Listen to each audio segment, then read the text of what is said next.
বুবলি আপু আমার কাছে আসছিল কারণ উনি বলতেছিল যে বুবলি আপু আর অপু বিশ্বাস মিলে শাকিব খানকে সামলাইতে পারতেছে না, আমাকে লাগবে। আমি এখনো প্রেমিকা, আমি একাই ফাটা গেস্ট। ফ্লাওয়ার তো প্রতিদিন আসে আর চকলেট পাঠায় অনেকেই। আচ্ছা আপু, আপনাকে তো অনেক অনেক অনেক ছেলেরা পছন্দ করে, তো বার্থডেতে কি কি গিফট পাঠিয়েছে সবাই? অনেক রকমের গিফট, আর ফ্লাওয়ার তো প্রতিদিন আসে, বার্থডে ছাড়াও আসে। এমনও হয় যে শাড়ি সাথে জুয়েলারি সব কিছু মানে সেট করে একসাথে ম্যাচিং করে পাঠায় দেয়। না এগুলা তো কারা পাঠায় আমি জানি না, এগুলো আবার আমরা শোরুমে সেল করে দিই। কি করবো এগুলা দিয়ে, কে পাঠাই জানি না, কিছু না, মানে ফেলে তো দিতে পারি না। আবার অনেককে অনেক কিছু গিফটও করে দিই এখান থেকে নিয়ে। আর চকলেট পাঠায় অনেকেই, সো চকলেট আসলে কি করব, চকলেটের তো ডেট চলে যাবে, এখন কে পাঠাচ্ছে জানি না, এই জন্য চকলেটগুলো আমার স্টাফদেরকে নিয়ে আমিও খাই, ওরাও খায়, মানুষকে গিফট করি। আমার পাশে দাঁড়ানোর দরকার নাই, আমি একাই ফাটা গেস্ট।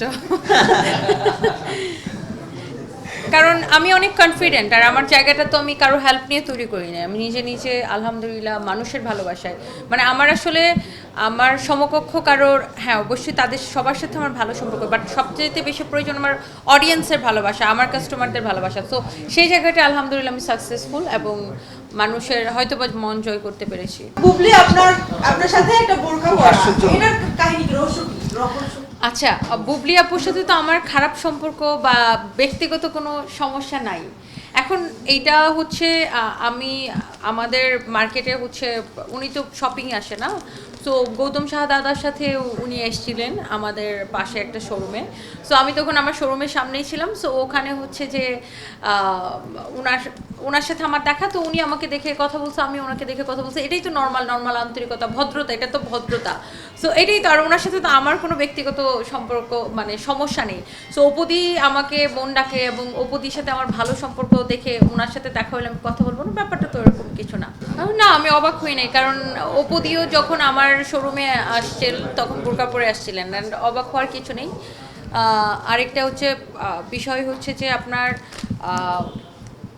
এখন কিছু মানুষ এটাকে নিয়ে এত রিউমার ছড়াচ্ছে। সো আমি কালকে বলতেছিলাম যে আচ্ছা ঠিক আছে, আপনারা তো ভিউ ব্যবসার জন্য অনেক কিছু বলেন, তাহলে আমি বুবলি আপু আমার কাছে আসছিল কারণ উনি বলতেছিল যে বুবলি আপু আর অপু বিশ্বাস মিলে শাকিব খানকে সামলাইতে পারতেছে না, আমাকে লাগবে। কি বলবো, মানে এই ধরনের অ্যান্সার শুনতে মনে হয় মানুষজন চাই, এটাকে নিয়ে অনেক গুজব বানায় ফেলছে, বলছে যে আমার বার্থডে হচ্ছে আমি অপু বিশ্বাসকে নিয়ে সেলিব্রেট করি নাই, বুবলি আপুকে নিয়ে সেলিব্রেট করছি, এরকম হাবি জাবি অনেক কিছু নিউজ টিউজ ভিডিও টিডিও বানাইছে। তা বলছে ঠিক আছে না, এখানে আমি একটু মশলা দিয়ে দিলাম। হ্যাঁ আমি ঝগড়াটে তো, আমার সাথে এসে কেউ ফালতু কথা বলবে, আমাকে আননেসেসারি এসে আমার প্ল্যাটফর্মে এসে আমাকে ডিস্টার্ব করবে, ওর চুল ছেড়ে রেখে দিব। আমি ঝগড়াটে তো, আমি সিল মারা ঝগড়াটে।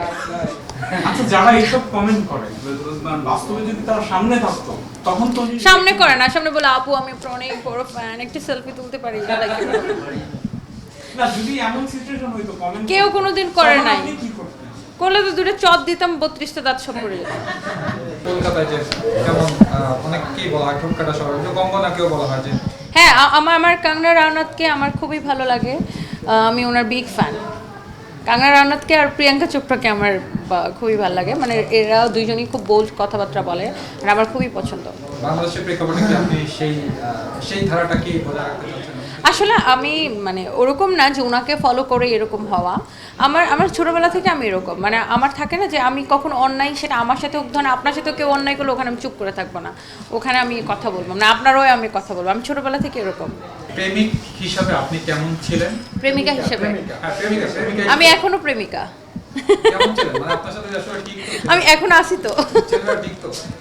না, আমি আসলে ওইসব প্রেম টেম আমাকে দিয়ে আসলে ওই যে থাকে না মানুষ মাসের পর মাস বছরের পর বছর প্রেম টেম করে, এসব আমাকে দিয়ে হয় না, কারণ আমি 2-3 দিনের বেশি কারোর সাথে কথা বলে আমার ভালো লাগতো না।